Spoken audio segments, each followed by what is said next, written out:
જય માતાજી મિત્રો, જો અમારો આ ગાર છે, ગાર વેણવાનું ચાલુ જ છે. જો આ ડોલમાં આટલી ફળી વેણી, બીજો બધી ઘરના બધા વેણે રહે. તો મને ગારની ફળી બતાવું.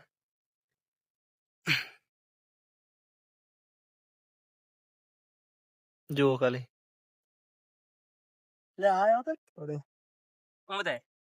થાળીમાં છે, આ ડોલમાં છે, હજી બીજી બધી ઘરે પડી છે.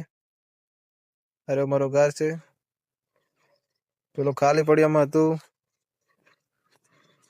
લસણ અને ડુંગળી, એ ઉખાડી લીધું છે. હવે એમાં ફરીથી ખેડાઈ અને ગાર કરવાનો છે. આરો લઈ જાય એટલે વળી આ તૈયાર થઈ જાય આપણે. અને પેલી સાથે થોડીક સોળી વાયેલી, આ છે કાકડી.